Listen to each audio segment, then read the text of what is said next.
Good morning. Hope everybody's doing well. Hope your trucks are running good. I'm going to do a quick load board look this morning while I'm sitting here waiting to live unload. Uh, I've had, every once in a while I get a subscriber to ask about different markets, and so I want to take a quick look. This is not the market you want to look at. This is central Louisiana, and there's nothing coming out of there. But let's change this up real quick. I had somebody ask about Ohio. So let's look at Cleveland first and see what they got. So I'm just going to do a 150-mile radius around Cleveland because I have a feeling there's going to be quite a few loads. I'm just going to look out for a week here, this middle of November here. See, it's power only is what I have in there. And so let's look, see what we got real quick. 145 loads. This is the app I'm looking at right now is Truck Stop Loadboard. Very similar to the DAT Loadboard. The DAT and Truck Stop are probably the two biggest load boards out there. So right off the bat, we have a TQL load. This top one is Total Quality Logistics. And that rate right there, believe it or not, is a very good rate for TQL. Normally, they want to start you out at $2 a mile, but Ohio is just a good market all around. So yeah, very good market going to another pretty good market. So that's a pretty good load right there, the TQL load. I'll just scroll through here real quick so you guys can see what we got, if I see anything out of the ordinary. Okay, first one right here, out of the ordinary. This one at the top going from Ohio to River Grove, Illinois. First thing I see is that it is 48 feet.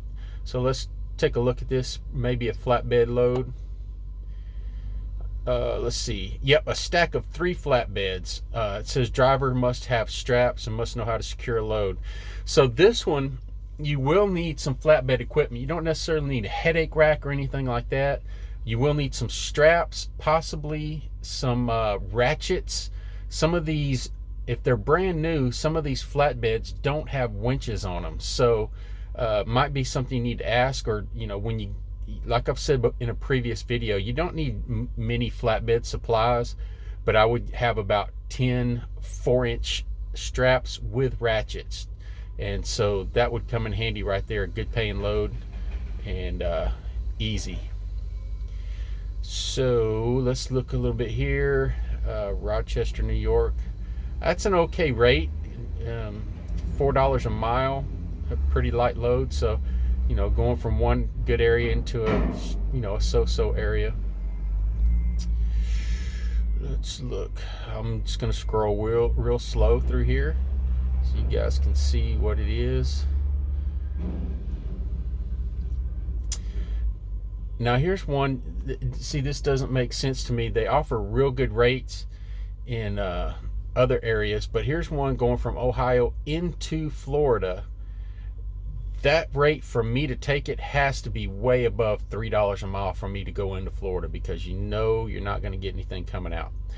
Schneider, I don't do loads for Schneider, first of all, because their rates are usually really low.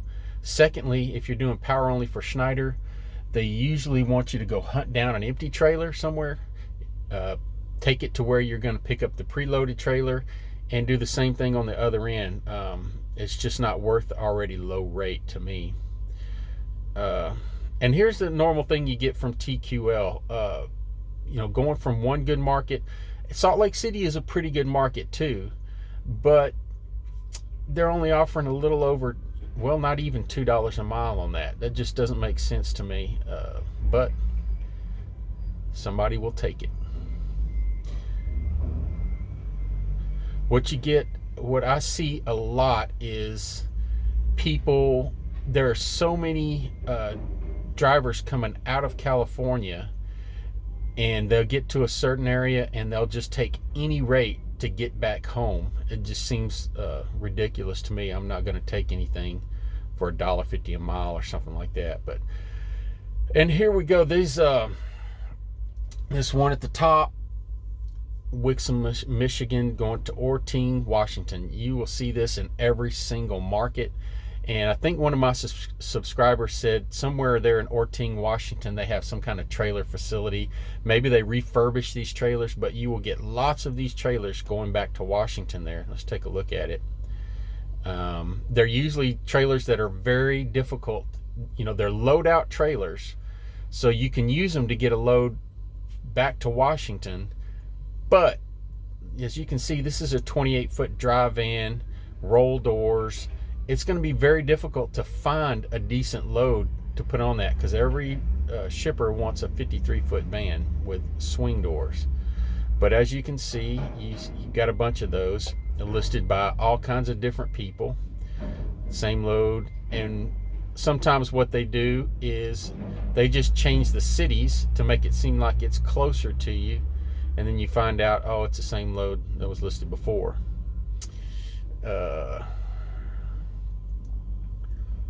Let's look at this one. Burgettstown, Pennsylvania to Council Bluffs, Iowa. It's obviously an empty trailer, but let's see if they're doing a towaway or a loadout. Okay, there you go, right there. That's what you're looking for when you want to do a loadout.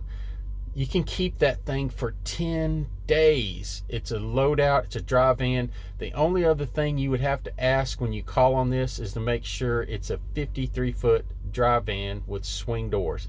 There's the 53-foot, so you just need to make sure it has swing doors. But they'll probably pay you $100 or $200 maybe, and then you get to use that thing for 7 to 10 days. So that's exactly what you're looking for when you do a loadout. Look a little bit further here. Like I said, I don't do Schneider loads because they don't pay very much, but if you get into the Schneider, if you get your empty and you start doing, if you just do one load after another for them, it becomes convenient. They have all kinds of routes. Obviously, they're a mega corporation, so it might be convenient for you just to keep running loads for them, and you might make some money with it. But let's see here.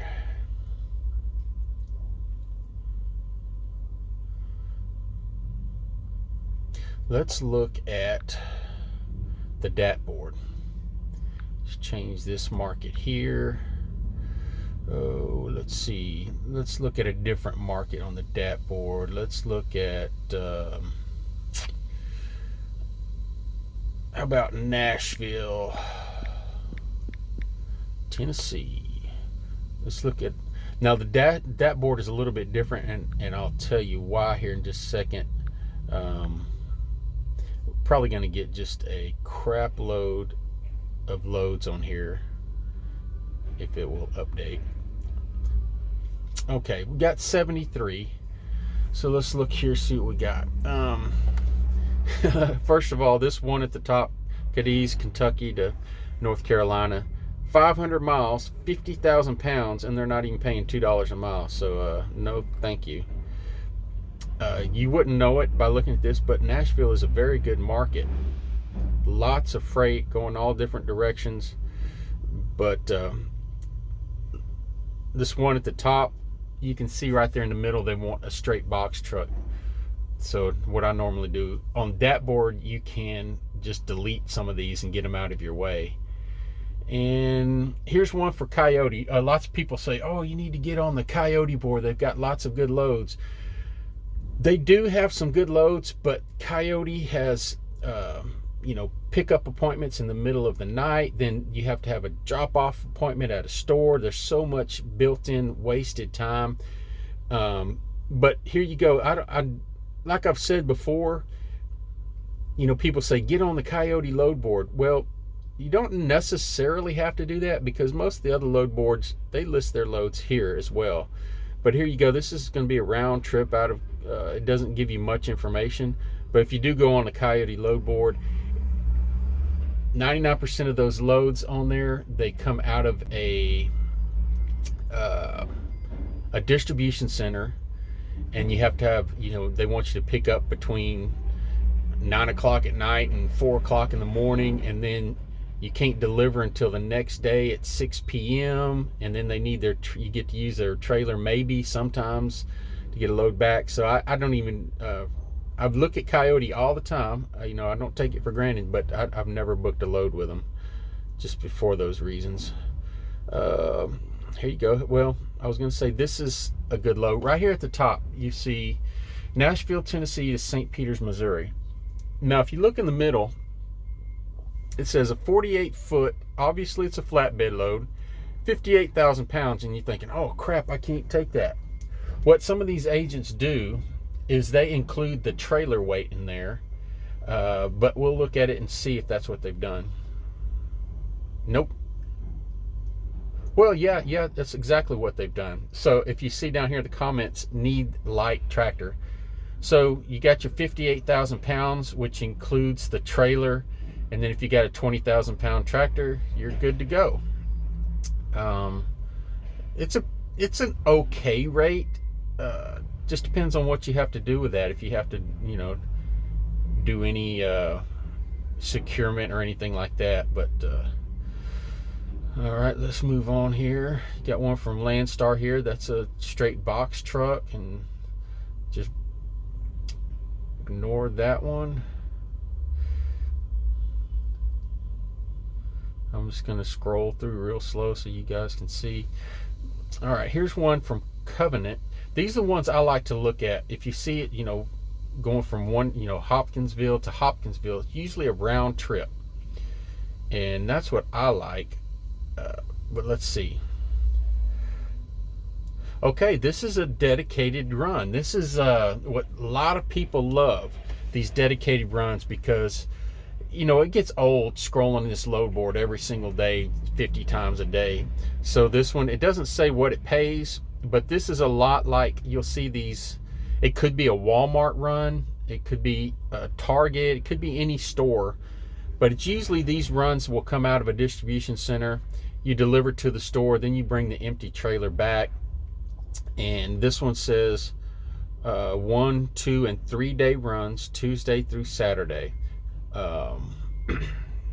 No guarantee to be home each night, but 350 to 500 miles a day. So well, it does have a rate up there, $1,000 a day. So not bad, not bad at all. If you want, a little dedicated run where you can, some of these, if it is like a Target or a Walmart, they want you to make a weekly commitment. So you call them up and say, okay, I'll run for you all next week, and they just set you up with loads. So not a bad deal there.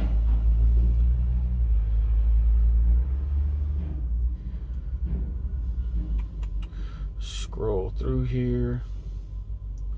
Now, for whatever reason, I'm looking at this load at the top, Tennessee to Laredo. You would think Laredo would just be the hottest power-only market in the U.S. just because so many loads come across that border, and it's just not the case when you go down there. The rates are driven down low. I don't know if that's because they're letting Mexican drivers bring that freight further into the States or what, but okay, here's a decent one. Let's see what this one is. Antioch, Tennessee to Antioch, Tennessee. We're obviously a round trip from Landstar Ranger. Let's take a look at that one. 8 stop load. So 800 miles. No thank you. It's metal siding. May or may not want you to tarp it, but it's 800 miles, so it's starting off, it's only paying a couple of dollars a mile, and then it has 8 stops. No thank you. But on these things like this, you're thinking, oh, nobody's going to take that for $2 a mile. But there's some local yokel who, he wants to be home every other day or something like that, and he'll scoop that up for that price. Nashville, Tennessee to Houston. This is ATS. Let's take a look at this one. It doesn't have any information in it, but Houston's not a terrible market for power only. It's not a great market for anything, but you can usually get decent loads coming out of there, power only. But there you go. That's a quick look at it. Let's look at just one more. Let's try. Let's see. I'm trying to think of where somebody asked me to look. Let's try Springfield, Missouri. Just take a real quick look. You can hear that there's guys, forklifts out here moving crap around when they should be unloading me, but that's all right. Okay.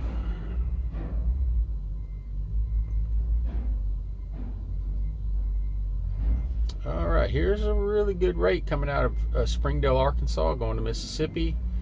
As you can see, it's about, what is that, almost $6 a mile, or a little over. Round trip, that's why. So it brings it back down to $3 a mile, but that's a pretty good run. I would do that, definitely. It's a 1 day run, hopefully. It's probably picking up preloaded and do a live unload and then head straight back. But yeah, that's definitely a good deal right there. Let's see.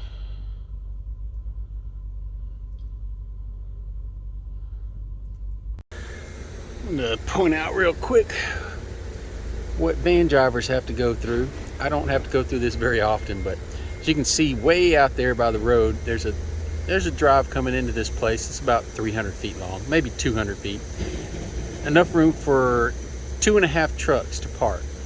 So I was the second truck in, and the third truck tried to pull in, and somebody from the company comes out and says, hey, just come on in and park in the lot, and you have to wait for the guy to get out of the dock. Now, behind those blue stacks there is a dock. And so the first driver who came in, he didn't come around here and turn around or just make the loop and back into the dock. He did about a 40-point turn and got into the dock. And so I parked there and I did my walk around. I asked him why he didn't come around this way. He said there wasn't enough room, but obviously there was. So when the third truck showed up, they told us come around here and come around this circle and park right over here. And that's what I did. So we sat there and waited for over an hour, and the truck finally gets unloaded. He pulls out, and I'm about to pull up and get into the dock, and the guy comes out and stops me.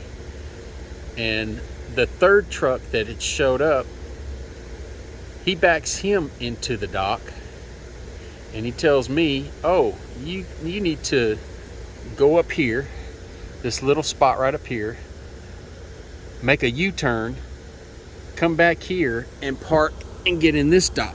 I don't know if you guys can see or not. And I said, man, that's scientifically impossible.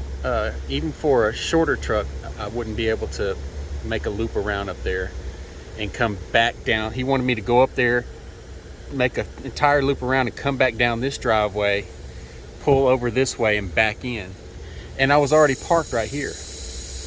And I said, why would you want me to do that? Why don't I just dock from right here where I'm at? And they had a truck parked right here,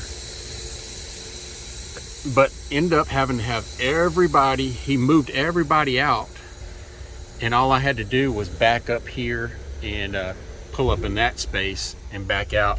He didn't understand the physics of trying to do, so that probably didn't make a whole lot of sense. It's hard to get a grasp on what's really going on with, just looking at it on camera. But yeah, he wanted me to go down, make a U-turn in about a 60 by 60 foot spot, and then come back down the same drive that I just came out of, which scientifically impossible to begin with. But I kept telling him, hey, my truck's a lot longer than these day cabs and these other trucks you're getting in here. Not only will I not be able to make the U-turn, I won't be able to make it down this driveway. It's impossible. And since I was parked right in front of this dock anyway, I said, why don't I just back into the dock? And he kept telling me, no, you can't do that. And so when he walked away, I just backed into the dock. I'm gonna do it my way. If it's wrong and I mess up, oh well. Some of these people, you know, I've said it before, I have a lot of respect for you guys who pull a van every day, and you're having to bump these docks with that look like this, where there's just absolutely no place to turn around. They like to put stuff right in front of the dock too, so you can't pull up very far. But a lot of respect for you guys. But I don't do this very often. And when I first started, this used to be, I drove pulled a reefer trailer, and some of these places they want you to get in, it was nerve-wracking, because not only did I not have the experience to make better decisions, you just had people telling you how, you know, you needed to do things. And finally, after a while, I just said, you know what, I know how I have to do it, and this is how it has to be done. And if I make a mistake doing it my way, it's my fault. If I make a mistake doing it somebody else's way, it's still my fault. So I'm going to do it my way. And so I've been here an hour and a half. This is exactly why I don't like doing live loads, live unloads. I love the power only thing where you just drop and hook. But sometimes these loadouts are very convenient, and you make a little bit more money on them if you can get in and out of these places pretty quick. But every once in a while you get one of these nerve-wracking situations, and makes you question whether you want to do another loadout or not.